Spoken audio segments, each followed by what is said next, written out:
left off at the end of chapter 16.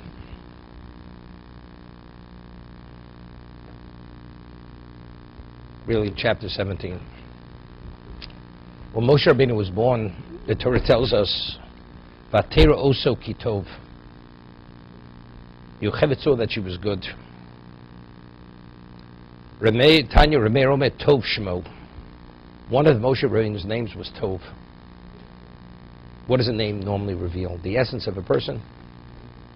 Why did Lavan call himself Lavan? You couldn't be more black than Lavan. He was the ultimate deceiver. So therefore he presented himself in this self-righteous, pure, that was part of his deception. Because the name is normally an interpretation of the essence of a person. Vayat Tov. Tov Shmo. His name was Tov. Yudomet Tuvyo Shmo. Was not Tov, Tuvyo. Tov Ko. Meaning, this child, his goodness, is rooted in God, in his godliness. When he was born, it was already obvious that he was qualified to be a prophet. She saw he was good. We'd mentioned the Rechaim HaKodesh in Parshas Tazria cites a Zohar that when Hashem created Adam, there was no foreskin. The foreskin was only an outgrowth of the evil of the fruit of the tree of knowledge. Tov Ra. It was an expression of that evil. So when Moshe was born circumcised, that was an indication of what? Of that original evil. He was pure. That's the reason why Chazal tell us very few people throughout history were born circumcised. Yaakov was born circumcised. Yosef was born circumcised. Moshe was born circumcised. David was born circumcised.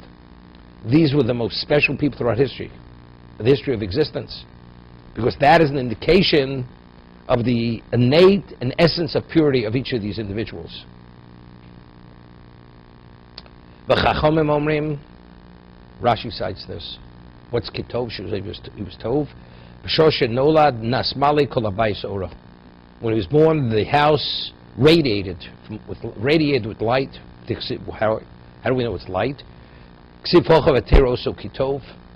Says regarding Yocheved, she saw he was good. Ksiv hos v'yara lakim es ha'or kitov. God saw the light was good. That's interesting. What does one thing have to do with another? What light did Hashem initially create? Hashem said Yehi Or, and there was light.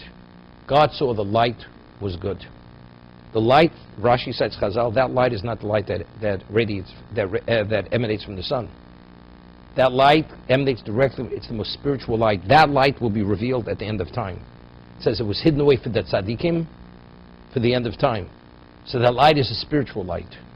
Vatero, the light that radiated from Moshe was Kitov. It was the same Kitov as that original light when Hashem said Yor. And it's interesting. Ultimately, Moshe was Kikar Norponov. Right? When he came down with Sinai, it says his face radiated. They couldn't look at that, the radiance of his face. Why? Because they themselves, this was after they already sinned with the Chet HaEgel. So they spiritually were diminished. They didn't have the capacity to be able to tolerate that level of Kedusha. But what was Moshe's essence? That was his essence. So that's the light that he radiated. That's similar. Vayar Hashem Kitov, when he said Yor. It's the same. Otherwise, what does one thing have to do with another? It's like a person has a quarter of a carat diamond, which is totally flawed. And a person says goes and sees the Hope diamond in the museum. Says, I have one of those. You have one of those. What relevance is what you have to that? Well, it says Kitov. It says the house was illuminated, similar to that. What is similar to that? Has no relevance. The answer is no. It was a semblance of that. But it all goes together. His being circumcised, Tov Ko, wasn't just good within a physical context. It was an indication of God's blessing, his connection to Ko, to God.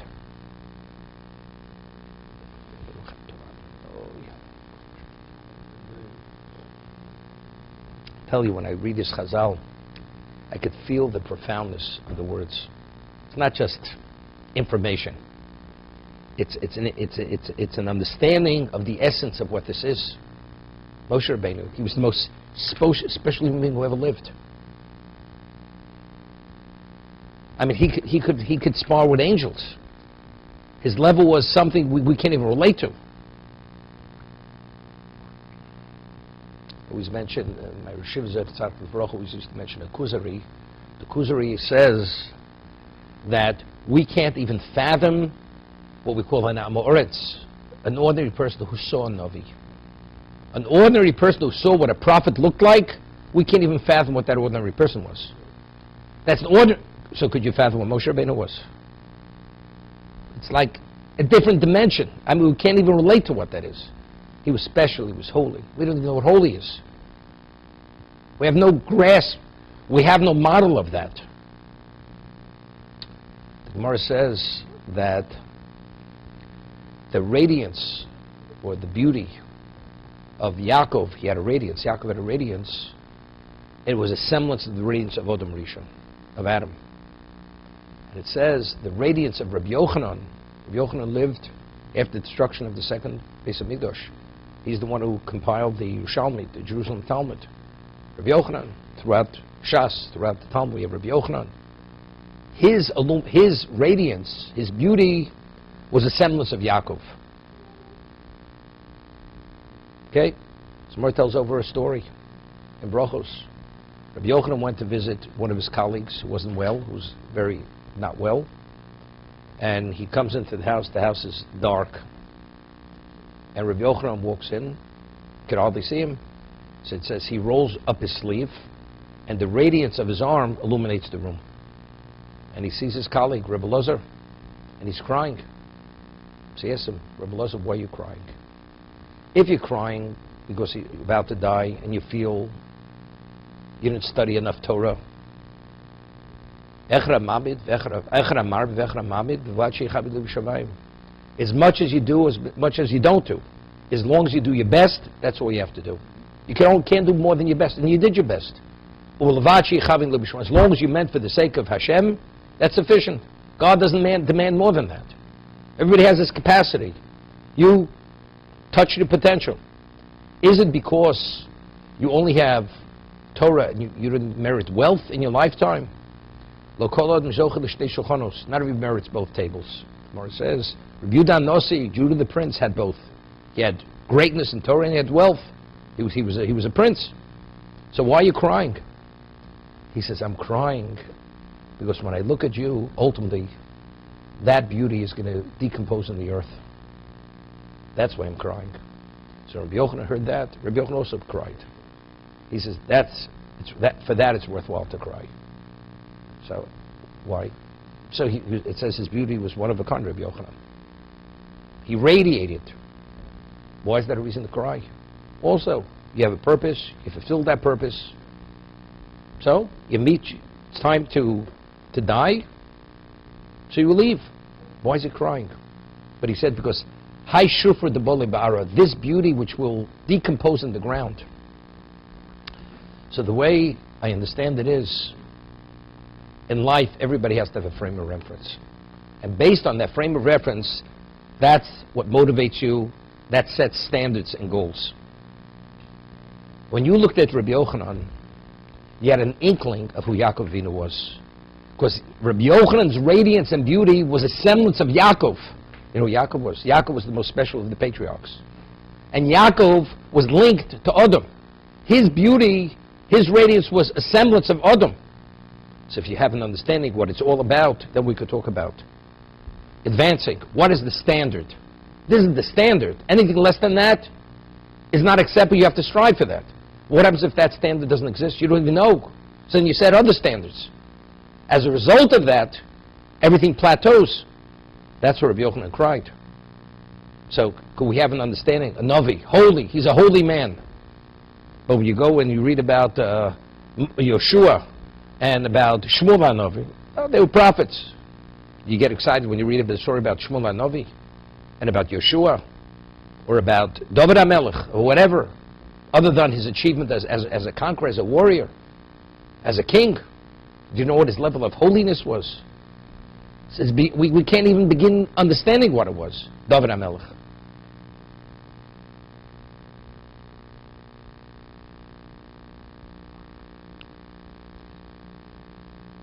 L'dasser Reb Meir Tov Shmo. Reb Meir's understanding of the passage says, she saw that he was good. It means his name was good. His name was Tov. Moshe based Toldoso Tov. From the moment he was born, his essence was good. His essence was good. Zenemer I'll show you Metzius Tov Gomer V'lokamo Shar Nivroim She'ein Ma'alosam HaTov HaGomer. Every aspect of Moshe Rabbeinu's being was good. Like there's an expression in the vernacular. The man doesn't have a bad bone. Doesn't have a bad bone within him. But we're not talking about that. We're talking about everybody has certain characteristics which may be negative, and you have to suppress them. You have to sometimes overcome them. There was no, in Moshe's essence, he was all good. He was pure. He was good. Well, das Reb Yehuda Tuvya Shmo. What is Tuvya? It's conjunction Tov Ko. Shoyadovik Moshe Tov Shu'in Eloki. I mean, the goodness of Moshe was his connection to godliness. That was the goodness. Kach nikra Tuv Yo Pirish Mischaber Shem Yud Kei B'Tov Shel Moshe. There was an attachment of Yud Kei to Moshe's essence. Ache nikra b'Shem Tuv. This is when he was born. V'dover zeh masho yemeshutaf b'shmo shem ko shatov shelu in elki. His goodness. What was the goodness? It was a godly goodness. Had nothing to do with physical capability. It wasn't his physicality. V'zeh ha'hefer sheish bein tov u'bein tuvyo. Ki tov ratzlomish etzem shelo tov. Person has sterling character, quality, characteristics, but it's not spirituality. A person can be that. Giving, kind, grace, everything. But it's not godly. It's human qualities. But Moshe was V'ilu Tuvi Mali Yisero. Shatov Inyon Eloki Dovikbo. The goodness that he possessed was his connection to God. So all the goodness, it was a godly goodness. It's like I once mentioned the name of the Chofetz Chaim. The Torah tells us that a person is truly evil. So it's a curse. It says, Meshalem Lasonov Alponov Lavido. God pays his enemies in this existence to destroy them. So when they pass on, they have no share in the world to come. Everybody did some good in his life. So they receive their reward in this world. So the Chofetz Chaim asks,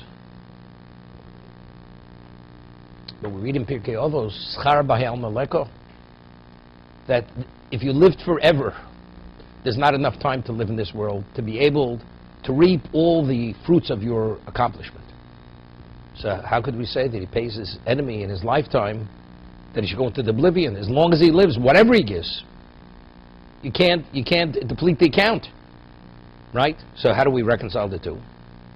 So he explains it with a mashal, with an allegory.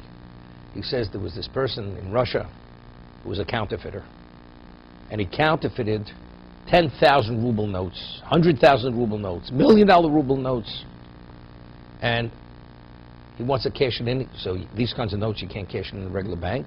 So he goes to the Russian Treasury, goes to the Minister of Treasury, and he says, Master Minister, I have millions of rubles to cash in. He said, no problem. Give it to me. We'll examine to see if they're viable. We'll cash them for you. He looks at it, immediately notices the counterfeit.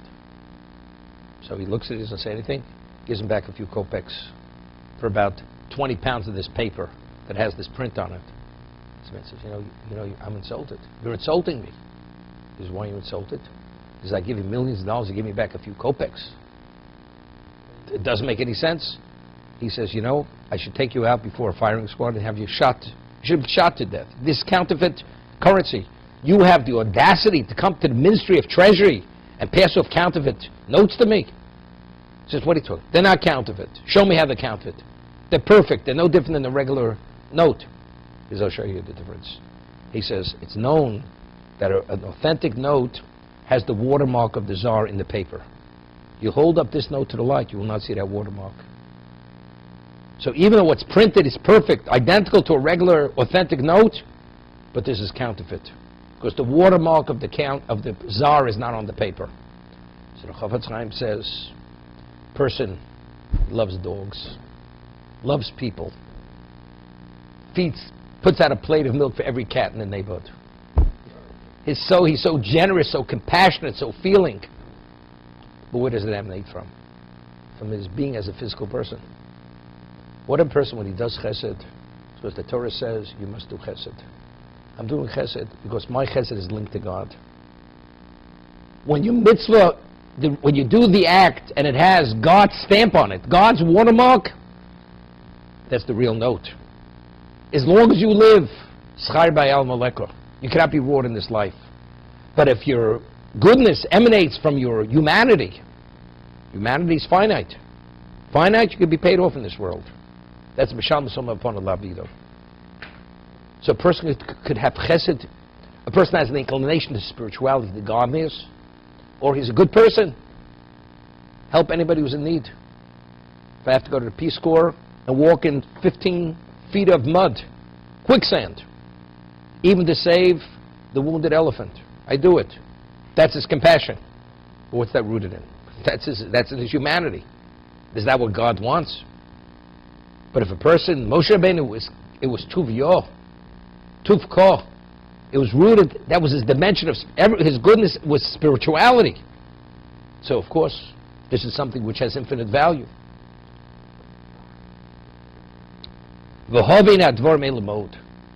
And the Maharal says, you have to understand this very well, because it's truly profound. It's profound, profound.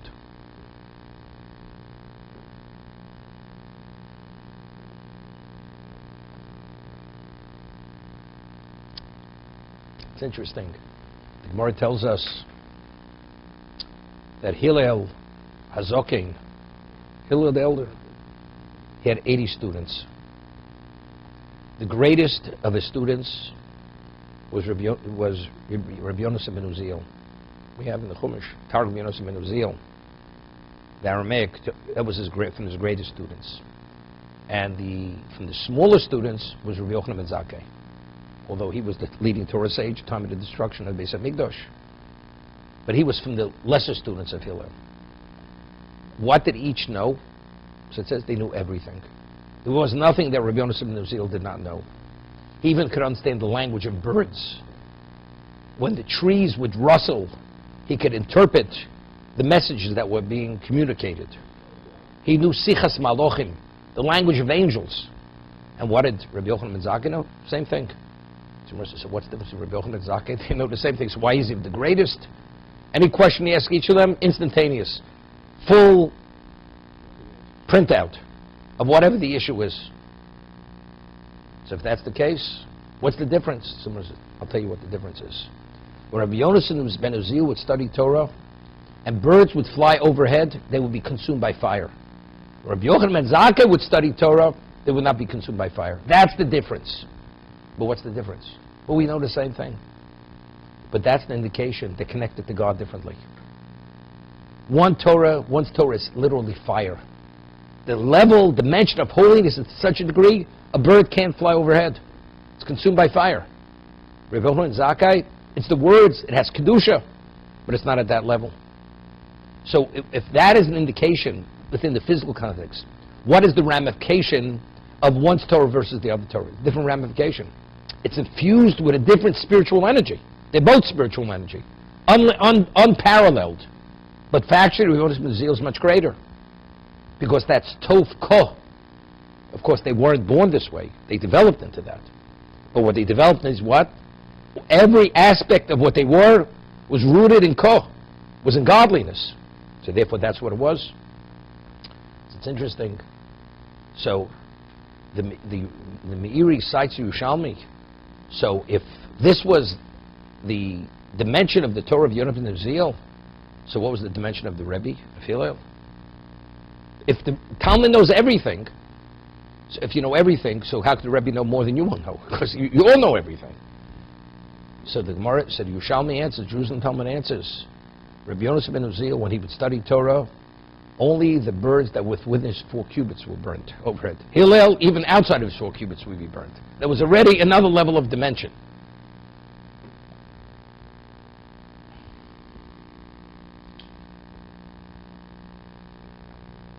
Mori tells us a story. There were a number of converts, non-Jews, that wanted to convert to Judaism. And they come with like a prerequisite, precondition. So they first come to Shammai, who was a colleague of Hillel. And one says, I'll only convert if I could be a Kohen Gadol. If I could be the high priest, I'll convert. If not, I'm not. He says, no, don't waste my time. Go bother somebody else. Comes to Hillel, and Hillel says, yes. He says, well, I'll convert only on one condition. Okay? I have to be a high priest. Anything less than that, he says, you know something? David HaMelech, who was the greatest king who ever lived, it says, Vazor HaKorev Yumos, that if the non-Kohen approaches to officiate, he deserves to be put to death. Spiritual excision. So if David is not qualified to be the high priest, you expect to be the high priest? He says, excuse me, I agree, I'll convert without being the high priest. He converted, okay? Another person comes, he wants to, he'll convert on the condition that he teaches him all the principles of the Torah. Right? Al regel achas, meaning one principle which encompasses all. So he teaches him, don't do unto your fellow what you will not do unto yourself. Basically, v'afta recha k'mocha. Okay? But each one of them went to Shammai first. They drove him out. Another one says, how do I know about the authenticity of the Torah? You have to prove to me that it's true. He says, you know something? Before I answer your question, let's start with the lessons. Start with the lessons. First lesson is Aleph Beis Gimel Daled. That's the first lesson, Hillel. Could you imagine Hillel wasting his time? Aleph Beis Gimel Daled.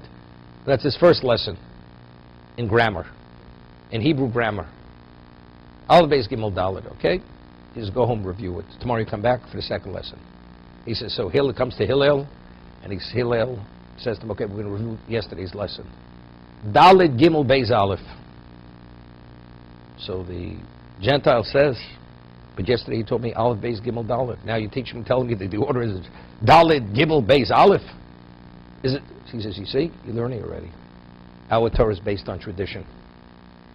Tradition, generation after generation. He says, profound, unbelievable, converts to Judaism. So I asked the question, if we would do this with someone, you think he'd be so overwhelmingly impressed? He says, I'm willing to be a Jew. But when Hillel did this, somehow it pierced his soul. What did Hillel have to offer that we don't have to offer? You say, we're both saying the same words, but forward and backwards. The answer is, as we said, when Hillel said those letters, the birds outside of 4 cubits would be consumed by fire. What was contained was like, it was more than, it pierced more than the most potent laser. Went right through him, because it was Hillel HaZoken, wasn't an ordinary person. A person whose goodness is rooted in koh. This is not his humanness. It's not his humanity. This is his neshama. It's out of the realm of physicality. Even though you're doing a physical act, it only manifests in the physical. But what does it represent? It's an expression of his soul. It's not an expression of my personality, or my temperament, or my sensitivity. That's not what it is.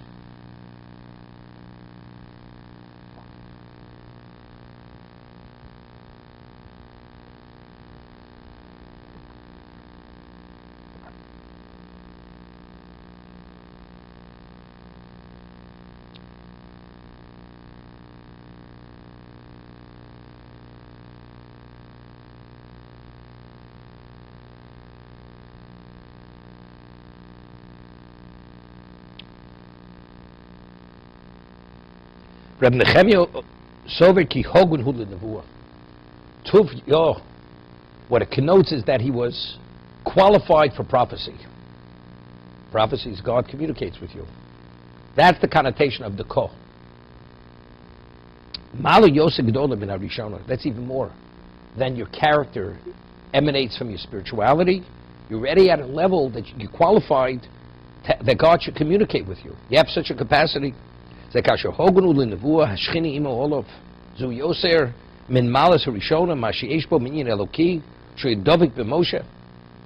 One is an expression of your spirituality. God has relevance to you. If the person is already qualified to be a Navi, upon birth, what capacity does he have? That means you have the location has the capacity to contain the divine presence. His spirituality has the capacity to accommodate the divine presence. That's what a Navi is. From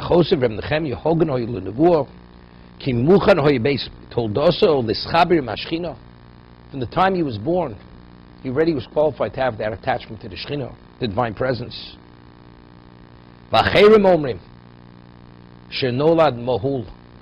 He was born circumcised. And each one is more advanced than the previous position. Listen, that's even more advanced. You hear this? More advanced than being qualified to be a prophet, being circumcised.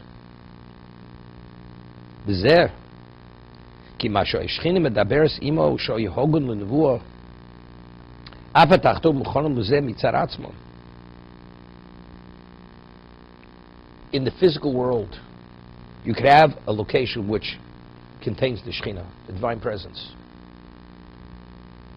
So Moshe, as a physical being, is qualified to be that location, like you have a physical location. Al Madrega Zos, but this level, Shoyanolad Mohul, that has no relevance to existence. In the physical world, there's no such thing as an uncircumcised person. Meaning, foreskin and male want to go hand in hand. This doesn't exist. It's not superhuman. This is out of the realm of being a human being. It's not part of the physical, the anatomy or the physiology of a human being.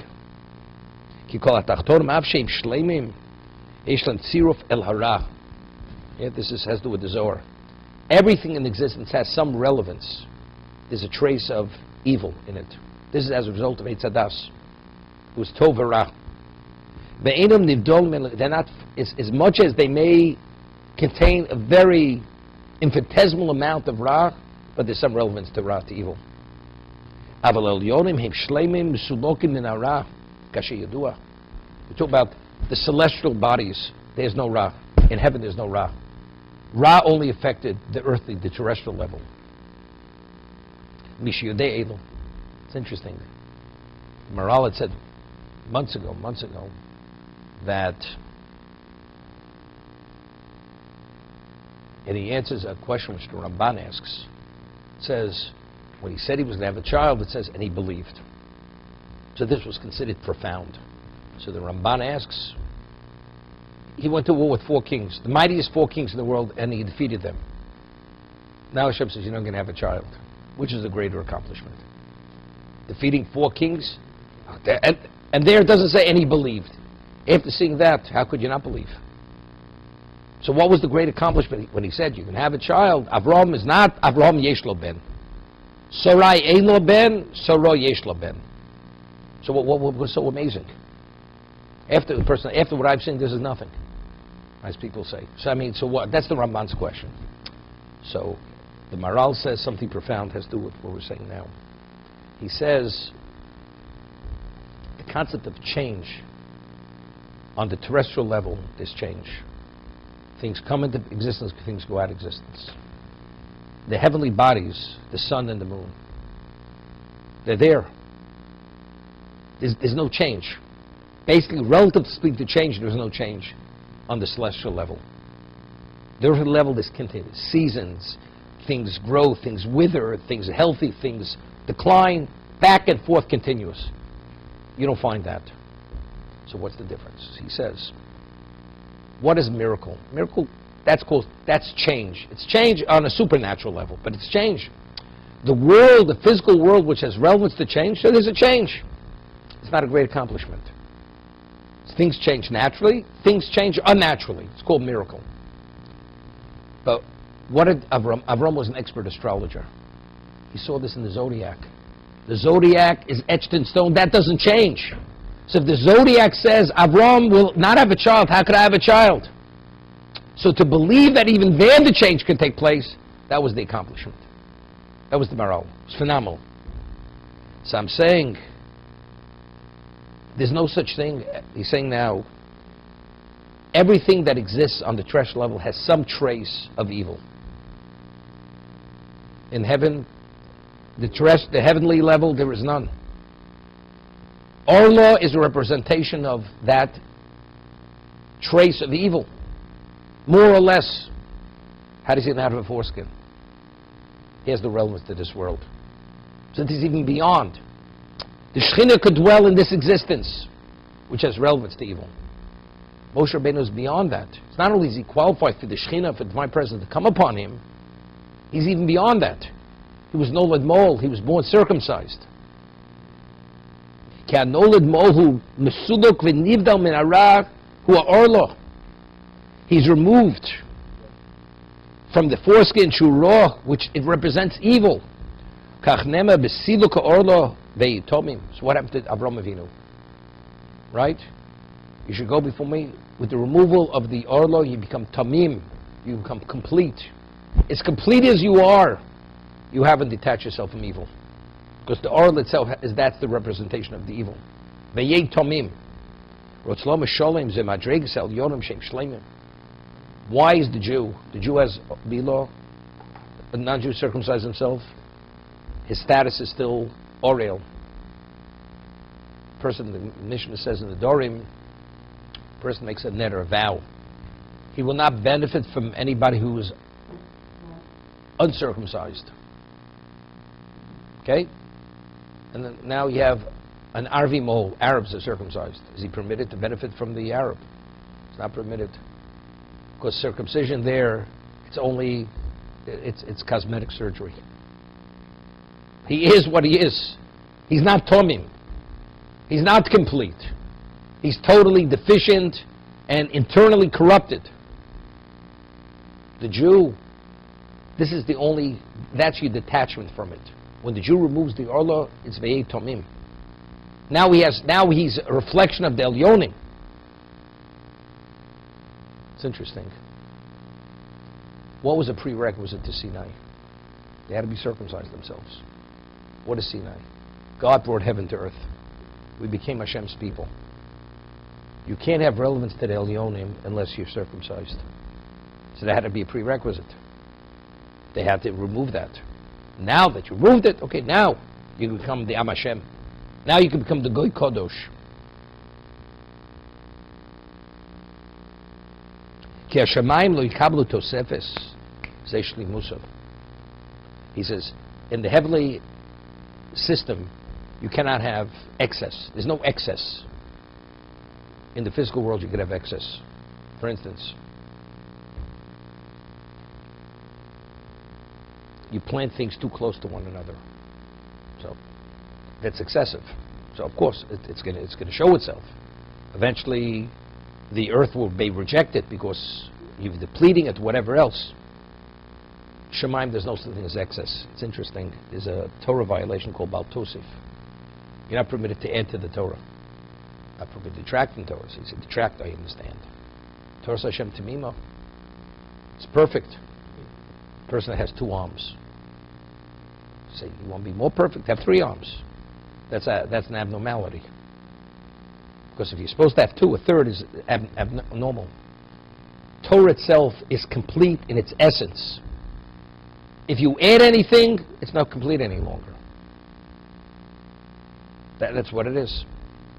The Mishnah says that if an animal, cow, kosher species, is born with an extra lobe on its liver, on its lung, the lung has lobes, it's a treifa.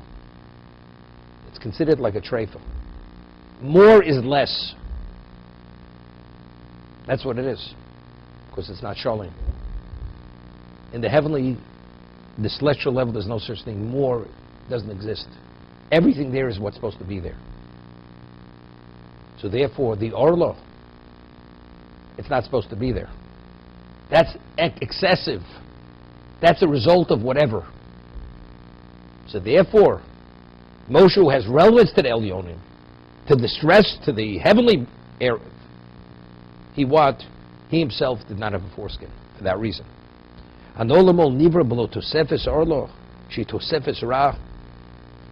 That addition has relevance to evil. That gives the person relevance to evil. Okay? So we're progressing here. Okay? Tov, Tuvia, Nevuah, circumcised. What's the next step up? The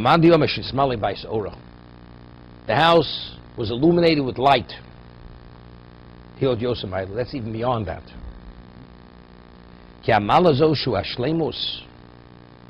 says, when we speak about being complete and perfect, that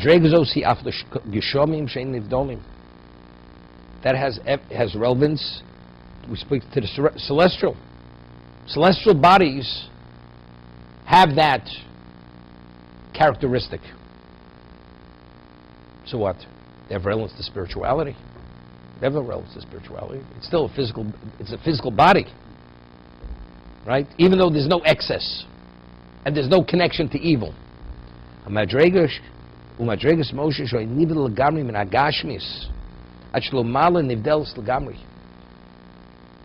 though he was in the physical sense, a physical being, but in terms of his dimension of being, he had no relevance to the physical. He was totally spiritual.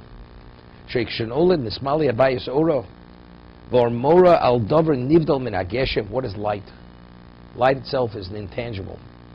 You can't, it's not something you can even define. What is light when it's diffused? What is it? Right? It's not molecules. How do you define it? Therefore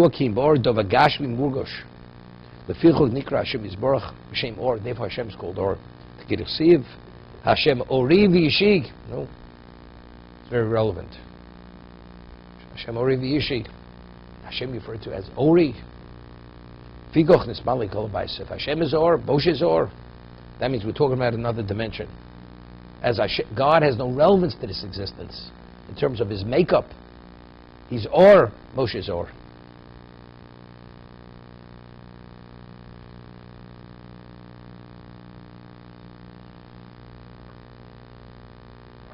Vani Osif Od Biur.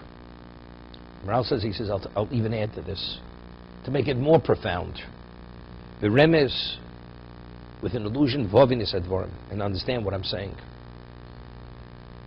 He says, Ki Eila Hei Dvorim, the five varies, we have 5 opinions here. Each one is one level beyond the previous one. Kol Echod Zel Malam Yizeh, Ki B'Shem Tov Lo Nizbar Hashem Ko. Tov, we don't say anything about God. There's no Ko. Tovya Nischaber Tov Hashem Yud Kei. There's already some attachment to godliness. But what about being qualified for prophecy? Each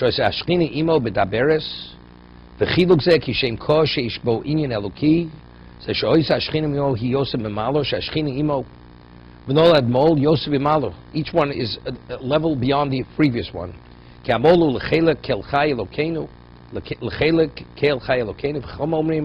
Small about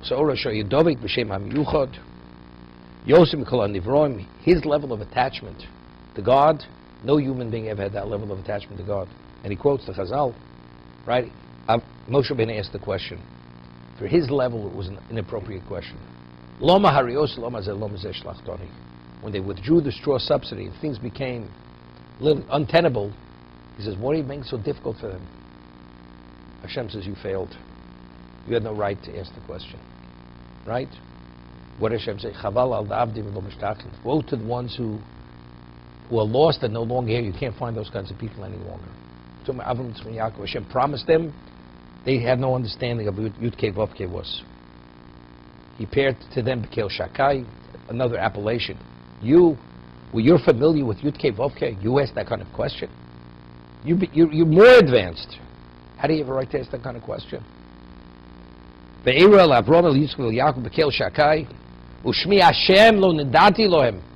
Kei Vav Kei never revealed to them. He never gave them an understanding of what that is. Bilo Moshe Rabbeinu olav shalom hoya misnabi b'shem hamyuchad shus paklaya miro.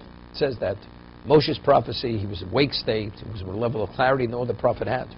Why did he have such clarity? Because he was a different dimension. Because he had relevance to Yud Kei Vav Kei. Yud Kei Vav Kei is infinite. Hoya hoviyah.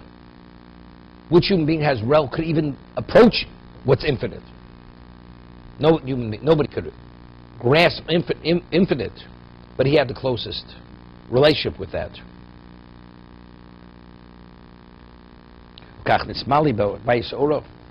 That was the light.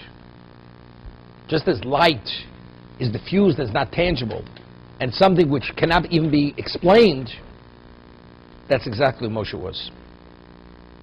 It's interesting. What day did Hashem create the luminaries?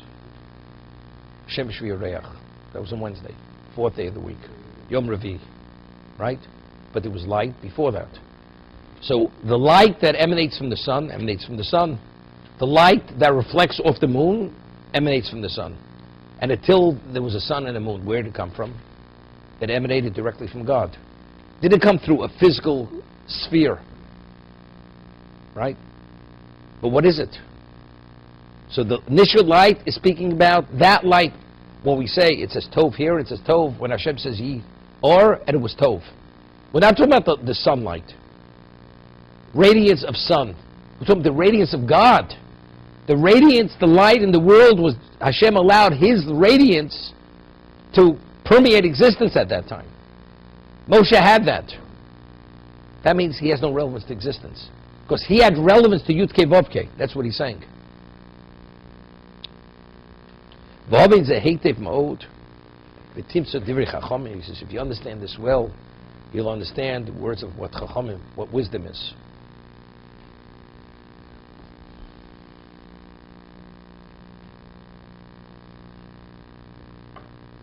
It's a question. If we just explained what Moshe Rabbeinu was upon birth, is there a question that Paro will be able to kill this child? It's clear he's the Redeemer. And before his mother even, she conceived, Miriam, who already was a prophetess as a child, comes to her father and says, you know, your decree is worse than Paro's. At least his was males, there will only be females. But she said to him, you will father the Redeemer of Israel. You're holding it up. So when there was a decree to kill the children, and Moshe Rabbeinu was a problem, he says he tapped her on the head and says, no, where's your prophecy? Looks like, you know, he's in jeopardy. It's not simple. But look, how could he be in jeopardy? We're talking about a child which has no relevance to this existence. Do you think the Egyptians could even harm this child? What's going on over here? So what are they all worried? They had to hide him for 3 months, and then she had to fashion a box and put him in the Or, and Miriam was watching from a distance to make sure nothing should happen. You don't have to worry about Moshe Rabbeinu. With what we've just explained, 5 levels: Tov, Tuvia, Nevuah, light, beyond. But what are you worried about? So how do we understand it? There's an argument in the Midrash. It says the wood that she purchased for the box of Moshe was Atzei Gomer. It was Gomer wood, balls of wood. Okay? And it says she only coated the outer part of the box with pitch to waterproof the box. So there's an argument in the Midrash. The quality of the wood that she purchased, was it the most expensive or was it the cheapest that you could buy? So one opinion is the cheapest. Why did she buy the cheapest? Because tzaddikim chavivim mamonim yosem mikuf. Because a tzaddik values his money more than his life. A tzaddik doesn't waste a penny. It's a waste of money. Because a tzaddik never knows when you may need that penny, which will make a difference in life and death for yourself. So, like we find by Yaakov, he went back for the pachim ketanim, for the earthenware jugs. He was a phenomenally wealthy man, Yaakov. He had 2 camps. He had to go. Tzaddik, anything Hashem gives him, he values. So here, to purchase something more than the most inferior quality wood, it's a waste of money. So, what do you mean? Your son's life's at stake. They find him, they're going to kill Moshe Rabbeinu. So what's the answer? Of course not, chas v'shalom. After describing what Moshe Rabbeinu is, could he be killed? Of course he won't be killed. Except a person has an obligation to conceal a miracle. If she would take Moshe Rabbeinu and put him underwater, he would not drown. But then it's an obvious miracle. Hashem wants miracles to be concealed. The Ramban asks by the Teva. Noah worked 120 years building this Teva. If you try to even relate to the amount of living that went into that ark, every species, domesticated, undomesticated, birds, insects, reptiles, an edifice 600 by 60. Is it possible? Not possible. Impossible. You need all New York City to fit all that in. But they got it this little box, relatively speaking. So why build a box? Take a matchbox. Let them go into a matchbox. Let them be suspended in just midair. It's a miracle. The answer is you have to conceal a miracle. Because if the miracle will be that obvious, do you have much choice? This is a life. In this life, we make choices. Is there a God, or there's no God, chas v'shalom? To what degree is God involved? But if you see people suspended in midair, evidently there's a God. Evidently God's involved, so there's no questions. So what does that do to your power of choice? You have no choice. You have no choice. Yocheved had to conceal the miracle. So how much spending more than you need to conceal a miracle, that's called a waste. So if that's the case, what quality wood did she buy? The most inferior quality. Because all she needed, that was the objective, just to conceal the miracle. That's the understanding. You have a bar mitzvah. Being a little facetious here. Right? What's in Europe? You take a bottle of whiskey with some zonos. That was the bar mitzvah. You gave the boy an aliyah, and if you could afford a pair of tefillin, you bought your son a pair of tefillin. That was it. Began there, ended there. What's a bar mitzvah? Bar mitzvah. You mean you only spent so much on a couple? You mean you didn't have that and this? What does that have to do with bar mitzvah? What relevance did it have to bar mitzvah? Here we're talking about Yocheved. Evidently she could afford it. Spending an iota more than you have to. Tzadikim chavim mosam yosem migufam. This is Moshe Rabbeinu. You know how precious this child is? This is the future of existence. Without Moshe, there's no Kabbalah Torah at Sinai. How could we take a chance? The answer is there's no chance. We're not taking any chance. Stop here.